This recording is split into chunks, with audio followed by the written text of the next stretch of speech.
Hello friends, IAS PCS study के इस online platform पे आपका स्वागत है। फ्रेंड्स, आज हम लोग समझेंगे कि यूपी पीसीएस प्रीलिम्स 2024 में कैसे यूपीएससी के प्रीवियस ईयर क्वेश्चन से ढेर सारे प्रश्न आए हैं। अगर आप यूपी पीसीएस के पेपर को अगर आप देखोगे तो इस बार पूछने का जो प्रश्न पूछने का ट्रेंड था वो बिल्कुल अलग था। और जो ट्रेडिशनल पैटर्न था, लोग घटनाचक्र पढ़ के जाते थे, करंट अफेयर के वही आय दृष्टि और घटनासार सब कुछ जो है वो कहीं ना कहीं वहाँ पे पेपर के दौरान ड्यूरिंग द एग्जाम्स सब कुछ फेल नज़र आया। इसमें एज उन लोगों को मिली है जो यूपीएससी के क्वेश्चंस प्रीवियस ईयर को सॉल्व किए हैं। और मैं आपको प्रूफ देने वाला हूँ कि बहुत सारे क्वेश्चंस आपको डायरेक्टली जो है वो यूपीएससी के क्वेश्चन से मिल जाएंगे प्रीवियस ईयर से। इनडायरेक्टली अगर बात करें तो ढेर सारे प्रश्न आपको मिलने वाले हैं, करीब करीब 60+ क्वेश्चंस की संख्या ऐसे चली जाती है। बट डायरेक्टली जो है अगर आप करके जाओगे देखोगे पेपर तो आपको 20-22 क्वेश्चंस आराम से मिल जाएंगे। मैं आपको प्रूफ देने वाला हूँ, ठीक है। प्रूफ के साथ हम लोग बात करेंगे।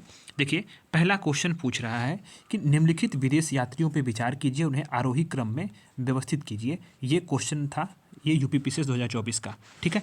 इसी प्रश्न को आप यूपीएससी के पीवाईक्यू को उठाकर देखो तो आप पाओगे कि 1999 में ठीक इसी प्रश्न को पूछा गया है। हालांकि प्रश्न आसान है बट आप पूछने का तरीका देखो।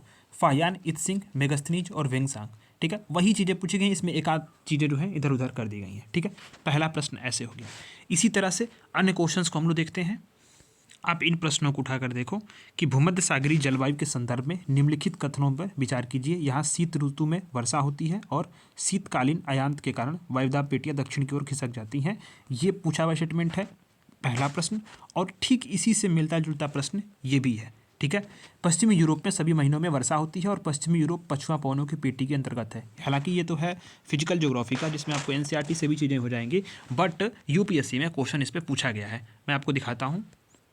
आप 2002 में ये पेपर का क्वेश्चन देखो, ठीक है। 2002 में यूपीएससी प्रीलिम्स में ये क्वेश्चन आया हुआ है, ठीक है। ये आप उठा करके जब इसका एक्सप्लेनेशन आप पढ़ते तो बिल्कुल आराम से आपको सॉल्व हो जाता। ठीक उसी तरह से इसमें बहुत सारे क्वेश्चंस थे जो आपको जो है यहाँ से हो जाते, सॉल्व हो जाते। इनडायरेक्टली यही क्वेश्चन ही था, ठीक है। उसी प्रकार का ये प्रश्न देखो आप कि विश्व के कुछ देशों में कृषि क्षेत्रों के संदर्भ में कथनों पर विचार कीजिए। ये प्रश्न आपका जो प्रश्न पूछने का कॉन्सेप्ट है सीधे यूपीएससी से आ रहा है। फ्रेंड्स, आप ध्यान देना, यूपी पीसीएस का सिलेबस जो है यूपीएससी के मेंस के बिल्कुल समतुल्य है, बिल्कुल बराबर है, एक अक्षर का भी डिफरेंस नहीं है, सिवाय पेपर 5 और पेपर 6 को छोड़ करके। तो अब प्रीलिम्स में भी कहीं ना कहीं वो यूपीएससी के जो क्वेश्चंस हैं उसको टारगेट कर रहा है, उसी के लेवल के बराबरी क्वेश्चंस पूछ रहा है या फिर उसी के ट्रेंड को फॉलो कर रहा है। मैं आपको बताता हूँ कैसे, वो चीज़ को भी हम लोग समझेंगे। इस प्रश्न को आप देखना, ये कृषि क्षेत्रों के बारे में बताया जा रहा है। भारत, चीन, जापान की तुलना में भारत का कृषि क्षेत्र पूछ रहा है ऐसे, ठीक है। ये प्रश्न पूछने का तरीका आप देख लो, ठीक है। इसके बाद आप 2024 के यूपीएससी प्रीलिम्स का, सिर्फ 2024 का, इसी साल का जो प्रीलिम्स हुआ था, पिछले तब 2025 आ गया है, 2024 का जो पेपर था उसमें आप देख लो, ठीक यही क्वेश्चन ही था। इसमें चीन की तुलना में भारत, वहाँ पे बस यूपी पीसीएस ने वहाँ पे जापान को ऐड कर दिया, ठीक है। आप इस स्टेटमेंट्स को देखो, समझने की कोशिश करो कि जो चीज़ पूछ रहा है वो उसका कॉन्सेप्ट कहाँ पे है, ठीक है। घटना चक्र में यही तो हम लोग करते थे ना कि घटना चक्र से देखो डायरेक्टली क्वेश्चंस आ गए। होता क्या था, फैक्ट होता था। बट अब तरीका क्या है, कॉन्सेप्ट्स जो भी पूछने का है, सवाल किस तरह से पूछा जाएगा। अगर आप यूपीएससी के क्वेश्चंस को करके गए होते, प्रीवियस ईयर क्वेश्चंस किए होते, संभवतः पेपर बहुत आसान लगता, ठीक है। अभी और भी चीज़ें हम लोग देखेंगे। आप इस क्वेश्चंस को देखो, पूछा गया है निम्नलिखित कथनों को एक कथनों से जोड़ने की बात की गई है। वहाँ पे कथन और कारण पे है कि द्वितीय विश्व युद्ध के दौरान जेट हवाएं ऊपरी वायुमंडल में चलने वाली पूर्वी तेज प्रवाही हवाएं हैं और इसकी प्रवाह गति बताई गई है, ठीक है। ये क्वेश्चन जेट स्ट्रीम पे पूछा गया है, ठीक है। अब इस क्वेश्चन को आप देखो, 2020 में यूपीएससी के प्रीलिम्स के पेपर में जेट स्ट्रीम पे डायरेक्टली सवाल है। और इसका स्टेटमेंट अगर आप देख रहे हो तो चीज़ें तो वही है, कॉन्सेप्ट भी वही है बिल्कुल। और इसका जो आप एक्सप्लेनेशन पढ़ोगे तो ठीक उसी एक्सप्लेनेशन से सवाल बनाए गए हैं, ठीक है। उसी एक्सप्लेनेशन से सवाल, जैसे किसी भी बुक में आप एक्सप्लेनेशन पढ़ो, जेट स्ट्रीम पे अगर सवाल आप लगा के गए होते आराम से कर ले जाते, ठीक है। वही चीज़ें हैं, इसकी कॉन्सेप्ट्स वही हैं। अब आप इन सवालों को देखो, जैसे संविधान, भारतीय संविधान में कोई संशोधन लाने का उपक्रम किया जा सकता है, ये सवाल पूछा गया है। ठीक इसी प्रकार से भारत, मतलब इसमें डायरेक्टली अगर यूपीएससी के क्वेश्चंस आप करके गए होते हैं ना प्रीवियस ईयर, आपको 60-70 क्वेश्चंस तो ऐसे हो जा रहे हैं, यू हो जा रहे हैं। मैंने देखा है पेपर को उठा करके, मैं आपको कुछ प्रूफ दे रहा हूँ। कुछ एक्सप्लेनेशन से हो जा रहे हैं और कुछ डायरेक्टली क्वेश्चन डायरेक्टली पूछे गए हैं। तो जैसे आप देखो, भारत में संविधान में कोई संशोधन लाने का उपक्रम किया जा सकता है लोकसभा द्वारा, राज्यसभा द्वारा, राज्य विधानमंडल और भारत के राष्ट्रपति द्वारा। क्वेश्चन आसान है पर तरीका, इसमें बहुत सारे लोग कन्फ्यूज हो गए, बहुत सारे लोग गलती इसमें किए हैं। कुछ लोग सिर्फ लोकसभा मार के चले आए क्योंकि ऑप्शंस में केवल एक भी था, ठीक है। लेकिन आप 2022 के पेपर को यूपीएससी के क्वेश्चंस को सॉल्व किए होते तो 2022 में सवाल संविधान संशोधन पे पूछा गया था, ठीक है। अच्छा, एकदम सीधे स्टेटमेंट में था ये, और इसका एक्सप्लेनेशन अगर आप पढ़ते, देखो आप एक्सप्लेनेशन पढ़ते तो किसी भी बुक से पढ़ते, वैसे तो ये मृणाल सर की बुक है तो इसमें मैंने देखा, इस पर आप देखो किसी भी सदन में, लोकसभा और राज्यसभा में एक विधेयक पेश करके शुरू किया सकता है, पहले लाइन से ये क्वेश्चन पूछा गया है। मैं ये नहीं कहूँगा, ये किताबें में भी मिल जाएंगे, बट आपको मैं दिखा रहा हूँ कि यूपीएससी के प्रीवियस ईयर क्वेश्चंस को सॉल्व करने से कैसे सवाल सॉल्व हो गए होते बिल्कुल आसानी से, बहुत सारे सवाल।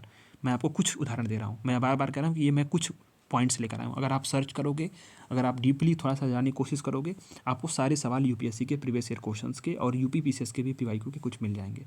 सवाल पूछने का तरीका बदला है यूपीपीसीएस में, तो जाहिर सी बात है कि अब आप यूपीएससी के पैटर्न को फॉलो करो, ठीक है। अभी मैं कुछ और चीज़ों दिखाता हूँ।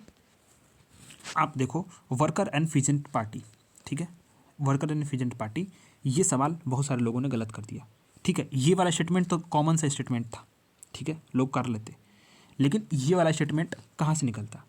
लेकिन अगर आपने यूपीएससी के क्वेश्चंस किए होते ना तो बिल्कुल आराम से हो जाता ये वाले प्रश्न, और खासकर ये वाले प्रश्न भी हो जाते हैं क्योंकि ऐसे सवाल पूछे गए। जस्टिस पार्टी पे भी यूपीएससी ने सवाल पूछा है, यूपीएससी ने जस्टिस पार्टी पे भी सवाल पूछा है, ठीक है। अब आप देखो ये सवाल, देखो यूपीएससी का 2012 का, 2012 में इसी सवालों की यहाँ पे पूछा गया है कि किस दल की स्थापना डॉक्टर भीमराव अम्बेडकर ने की थी। Peasants and worker party of India है, ये सब है, ठीक है। और इसका अगर एक्सप्लेनेशन आप पढ़ते तो बिल्कुल आपको सन भी पता चल जाता, ठीक है। ठीक इसी तरह से राजनीतिक दलों में भी जो चैप्टर है यूपीएससी का पूछता है, जो चैप्टर्स जो पीवाईक्यू के जो बुक्स बनती है उसमें दिया था, फिजेंट्स एंड वर्कर पार्टी, यहाँ भी एक्सप्लेनेशन में सीधे सन दिया गया है। यानी कि अगर आप प्रीवियस ईयर क्वेश्चंस को सॉल्व करते हैं तो बहुत सारे फैक्ट्स, और वो फैक्ट ही तो गलत था, सन गलत दिया था इस वाले क्वेश्चन में सन ही गलत था, ठीक। तो ये फैक्ट वहाँ से बिल्कुल आराम से क्लियर हो जाता, ठीक है। इसी तरह से कुछ और क्वेश्चंस को देखते हैं। इसी यूपीपीसीएस में कांग्रेस सोशलिस्ट पार्टी पे भी सवाल था और वो भी बहुत सारे लोगों ने गलत किया। यूपीएससी ने 1996 में ये सवाल, कांग्रेस सोशलिस्ट पार्टी दल का ये सवाल पूछा हुआ है कि प्रमुख नेता कौन है, और एक्सप्लेनेशन में सब किताबों में आपको उसके बारे में मिल जाएगा। ठीक इसी तरह से कांग्रेस सोशलिस्ट पार्टी पर यूपीएससी ने दोबारा सवाल पूछा 2015 में। लोग कहते हैं क्वेश्चन रिपीट नहीं होता है, बट रिपीट होता है। आप देखो यूपीएससी ने 1999 में पूछा था और फिर 2015 में भी कांग्रेस सोशलिस्ट पार्टी के संदर्भ में ये बातें यहाँ पे कही गई थी। इसके एक्सप्लेनेशंस को आप पढ़ते, सवाल आपके आराम से हो जाते। ठीक इसी तरह से आप देखना आरओ का एग्ज़ाम हुआ था, मैं आपको जोड़ दे के कह रहा हूँ, ये मैं आपको पीडीएफ शेयर कर दूंगा, मैंने कुछ ही पेपर्स का बनाया था। आरओ के एग्ज़ाम्स में आपने इस सवाल को देखा होगा, हालांकि घटना चक्र में भी दिया गया है, पर 2001 में यूपीएससी ने मृदा अपरदन की प्रक्रियाओं को ठीक यहीं से क्वेश्चन ही आरओ ने उठा लिया था। ठीक यही क्वेश्चन ही था, आप उठा कर देखना आरओ के पेपर को, यहीं से यूपीपीसीएस ने यहाँ से क्वेश्चन उठाया, डायरेक्टली वहाँ पे आरओ में डाल दिया फैक्ट्स को। यानी कि क्या क्लू निकल के आ रहा है कि आप अगर यूपीएससी के क्वेश्चंस को पिछले जितने साल में भी यूपीएससी ने क्वेश्चंस कराए हैं उसको बेहतरीन तरीके से विथ एक्सप्लेनेशंस सॉल्व करने हैं। अच्छा, इसके बाद यूपीपीसीएस के पीवाईक्यू, आरओ के पिछले जो भी क्वेश्चन पेपर्स करा रहा है, प्लस यूपीएससी के, अगर आप प्रीवियस ईयर क्वेश्चंस को करते हो तो इसकी संख्या आपको कम से कम कितने पहुंच जाती है, 10,000 क्वेश्चंस की ये पूरी श्रृंखला पहुंच जाती है। और इन 10,000 क्वेश्चंस को बार बार आप खुद से भी उसको रिवाइजन करो, उसके एक्सप्लेनेशंस को तैयार करो, उसी एक्सप्लेनेशंस को बार बार पढ़ो। मुझे नहीं लगता कि किसी भी टेस्ट सीरीज़ को ज्वाइन करने की ज़रूरत है, क्योंकि सभी लोग यहाँ पे फेल कर गए। मैं करंट अफेयर की बात यहाँ पे नहीं कर रहा हूँ, क्योंकि करंट अफेयर के लिए एक अलग से बात करेंगे हम लोग उसमें कि कैसे अप्रोच इस बार रहा है, तो अगले आने वाले समय में हम लोग क्या अप्रोच रखें। बट ये क्वेश्चंस जो पूछे गए हैं वो कहीं ना कहीं यूपीएससी के पीवाईक्यू को उठाए गए हैं, ठीक है। अभी तो मैं बहुत कुछ चीज़ों को लाया हूँ, बाकी अगर आप डिटेल उठाकर देखो तो बहुत सारे क्वेश्चंस डायरेक्टली मिल जाएंगे आपको। इन्वायरमेंट के तो सभी मिल जाएंगे, वैसे ही अन्य चीज़ों के मिल जाएंगे। अच्छा, इस बार प्रश्न पूछने का जो तरीका रहा, आप देखो यहाँ पे मैंने नोट भी किया है, इसको देखो आप। इस बार का अगर प्रश्न को जो एनालिसिस किया गया तो 2 से अधिक स्टेटमेंट वाले जो प्रश्न थे 2 से अधिक स्टेटमेंट, तो क्या थे वो 52 थे। कितनी संख्या थी उनकी 52 प्रश्न ऐसे थे जो जिनमें 2 से अधिक स्टेटमेंट था। यानी कि इसको सॉल्व करने के लिए आपको परफेक्टली दोनों स्टेटमेंट आने चाहिए। एलिमिनेशन टेक्निक कहीं कहीं काम आती थी, क्योंकि 2 से अधिक स्टेटमेंट होंगे तो चीज़ें आप देख ही रहे थे कि एक स्टेटमेंट को भी अगर आप आ रहा है तो दूसरा अगर नहीं आया तो क्वेश्चन फंस रहा था, 50-50 हो रहा था। ठीक है, वहाँ चांस लेना पड़ रहा था, एग्जैक्टली तो आंसर्स नहीं निकल रहे थे। यानी इसके लिए हमें डीपली पढ़ना पड़ेगा, यूपीएससी के क्वेश्चंस को सॉल्व करने पड़ेंगे प्रीवियस ईयर के। मैं किसी टेस्ट सीरीज की प्रचार बिल्कुल नहीं करूँगा, क्योंकि वो ज़रूरी भी नहीं है। फ्लॉप हो गए हैं सब लोग, ठीक है, डायरेक्टली बता रहा हूँ, सब लोग फ्लॉप रहे हैं। आप बस आयोग के क्वेश्चंस को करके जाइए, बहुत सारी चीज़ें हो जाएंगी। अच्छा, मैच द फॉलोइंग वाले प्रश्न कितने थे? 27 थे मैच द फॉलोइंग वाले, और ये प्रश्न आसानी से डुएबल थे। जिनको थोड़ा भी आ रहा था, एक भी अगर पकड़ में आ रहा था तो चीज़ें हो जा रही थी। कहीं कहीं क्वेश्चंस पे 2-2 चीज़ें फंस रही थी। कथन कारण, ये बहुत सारे लोगों का गलत हुआ है प्रश्न, और बहुत सारे लोग इसमें कन्फ्यूज हुए हैं, आपत्तियाँ भी खूब सारी पड़ी हैं। तो कथन कारण के 18 प्रश्न इसमें दिए थे, ये ठीक है। क्रोनोलॉजी वाले प्रश्न जो थे, क्रोनोलॉजी, और ये सबसे अधिक परेशान करने वाले प्रश्न थे। और ये प्रश्नों को पूछने की प्रकृति थी कि कुछ कुछ प्रश्नों के बीच में क्रोनोलॉजी डाल दी गई थी, और ये इतना भयंकर मेंटल स्ट्रेस पैदा कर रहा था पेपर के दौरान कि जो लोग पेपर दिए होंगे उस चीज़ को समझते होंगे। क्रोनोलॉजी वाले प्रश्नों ने बहुत दिक्कत किया।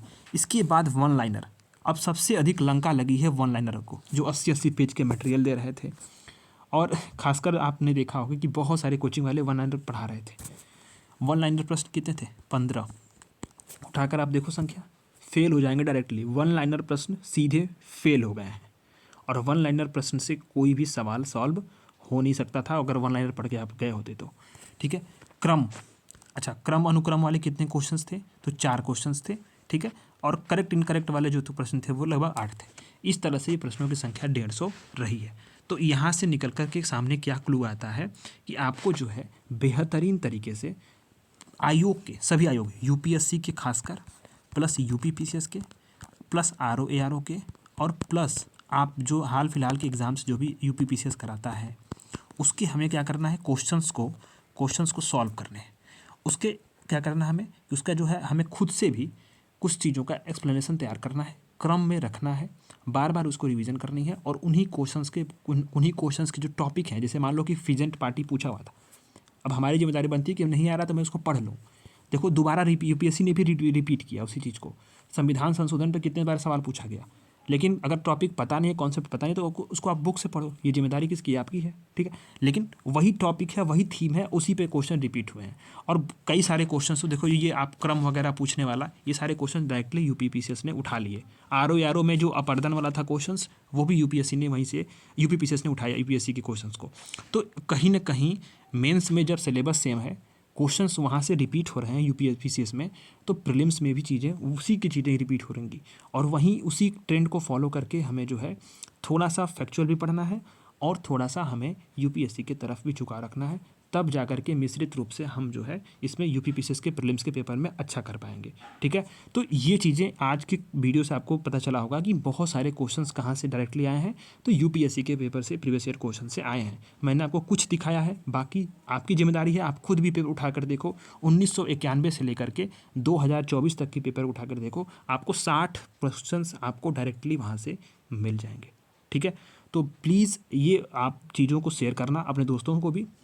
मेरा बनाने का वीडियो मकसद ये था कि आप समझ पाओ कि सही डायरेक्शन क्या है, राइट डायरेक्शन क्या है इसमें, ठीक है, गलत डायरेक्शन नहीं। मेंस के आप तैयारी जो लोग 70+ क्वेश्चंस वाले हैं वो लोग करते रहिए, क्योंकि मेरिट जो है मोस्टली जो है डिसाइडिंग फैक्टर क्या है कि आयोग इस बार सबसे अधिक आपत्तियाँ पड़ी हैं। कई लोगों ने तो 43 आपत्तियाँ डाली हैं, 44 आपत्तियाँ डाल दी हैं। तो आयोग क्या आपत्तियों को कौन कौन से मानता है, सबसे अधिक डिसाइडिंग फैक्टर वही होगा कट ऑफ में, ठीक है। और अब तो तैयारी का वैसे नियम ये है कि अगर आप प्रीलिम्स का पेपर हो गया तो आपका प्रीलिम्स हो रहा हो या नहीं हो रहा हो, आपको मेंस में लग जाना चाहिए। 3 महीने आप कायदे से एकदम जम के मेंस का तैयारी करिए।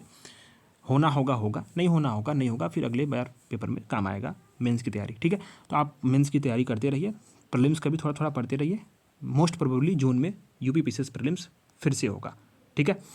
तो वीडियोज़ को आप शेयर करिएगा, अपने फीडबैक ज़रूर दीजिएगा, और आप आयोग के कराए हुए क्वेश्चंस, जो भी आए हुए क्वेश्चंस हैं, सिर्फ उसी पे रिलाई रहिए। बुक्स को पढ़िए, थीम उठाइए, थीम को बार बार रिवीजन करिए, सवाल आपके बन जाएंगे। धन्यवाद।